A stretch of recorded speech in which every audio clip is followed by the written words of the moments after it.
All right, causes. 7 Years War.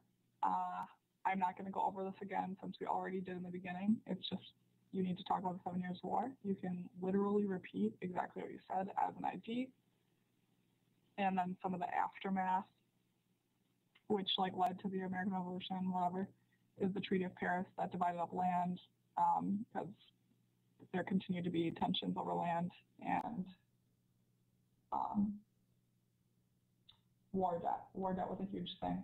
The Treaty of Paris, one of the biggest problems with the Treaty of Paris was that it did not recognize how to deal with the war debt. All right, another thing that led to it was Pontiac's War, 1763. This was with Indians, or Native Americans, because they were mad about the colonists moving westward. And lastly, Proclamation Line of 1763, colonists didn't respect the line and Native Americans became angrier. So these are some causes. They just were building up tension.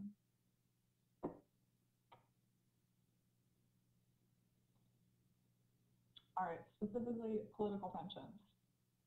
Stamp Act and Intolerable Acts. Again, I'm not going to go over it again.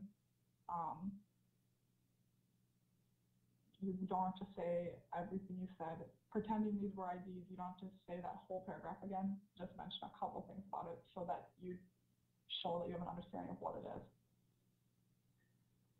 Economic tensions, Tea Act, obviously that's a tax on tea, 1773. Currency Act required payments to be in coin, and this was nearly impossible for most people in rural areas.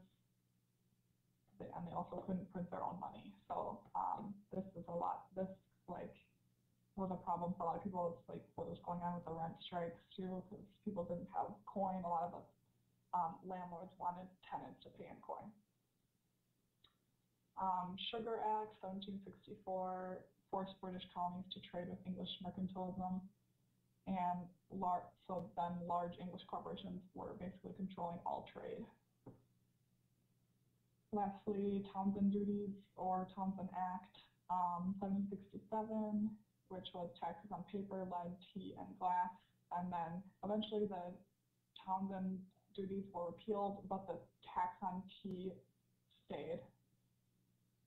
So led to boycotts, non-importation, and non-exportation agreements. We already talked about that. All right. Tensions in rural areas, again, Shays Rebellion, and then the regulators. This was in the mid-1760s, which was, the regulators were a group of farmers who committed vandalism, went to court officials because they were mad about taxes. So you might also remember the Battle of Almanance. You can either say the regulators or the Battle of Almanance as your tension in rural areas, but either way, you'll probably have to mention one or the other. Tension in urban centers, Boston Massacre, and Boston Tea Party. Boston Tea Party, I'm pretty sure you all know what that is. People were angry about the Tea Act. They threw 10,000 pounds of tea into the Boston Harbor. And then Boston Tea Party, remember, was what kind of led to the formation of the mention either of what? Oh, what did I say mention either? I said you'll probably have to mention the regulators or the Battle of Almanance. You're going to talk, they're like the same thing. I mean, they're the same subject, so hopefully that makes sense.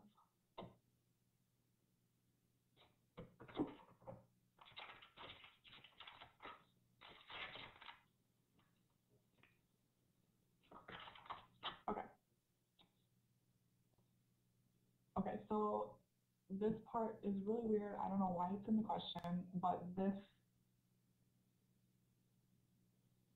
I think like the experiences of all these people should just be like one paragraph and mention a couple things about each group of people. So experiences of women, the first,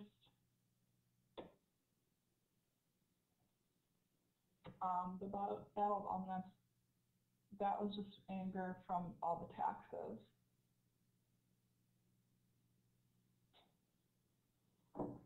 But okay, so for women, the first like 2 bullet points are extremely specific. You do not need to know these specifics. It's just to give you an idea of what they were doing.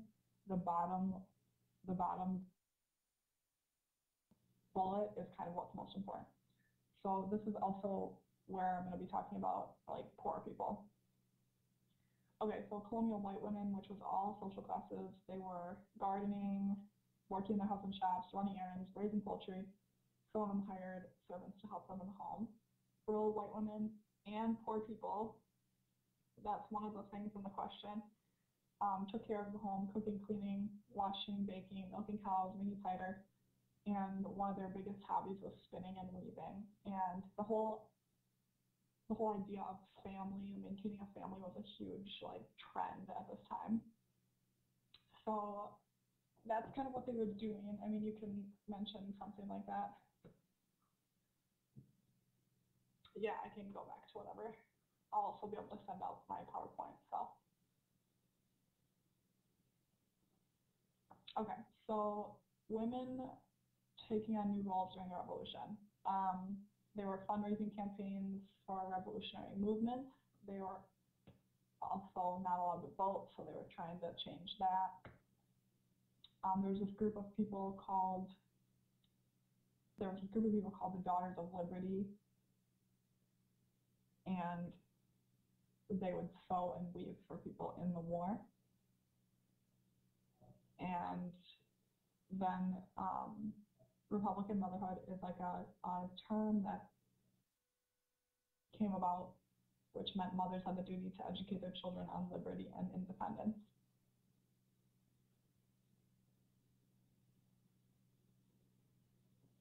All right. Native Americans. All right. This is also very specific. In general, Native Americans were just mad about westward expansion, but this is specifics to give you an understanding. All right. So by 1776, both the Americans and the British were trying to persuade Native Americans to side with them, but most of them sided with the British because they could supply them with trade goods like metal, tea kettles, guns in exchange for furs.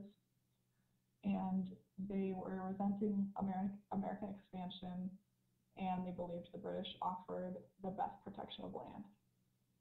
So that was in general. More specifically, the Iroquois. They were trying to remain neutral, but American troops raided into their territory, and after that, British convinced Iroquois to join their side.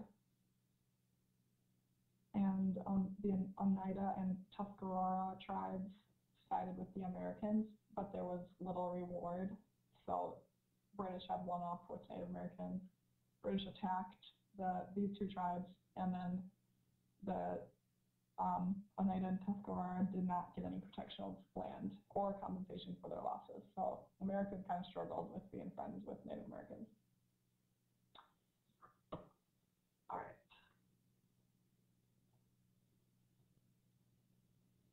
All right, this is the last one. African Americans, again, in general, they were just mad because they were slaves. So that's what was going on with them. More specifically, they were deeply affected in both the South and the North. Nearly 20% ran away and resisted enslavement. In 1775, there was a proclamation issued offering freedom to slaves or servants in Virginia who were willing to bear arms. So, an example, Thomas Peters was an African slave who was captured and brought to the Americas in 1760. And then he was encouraged to flee from his masters, and he did, and then he took the opportunity and joined British military and gained freedom. So, and women African Americans were expected to work in fields and large southern plantations. So they were pretty much also under slavery. All right,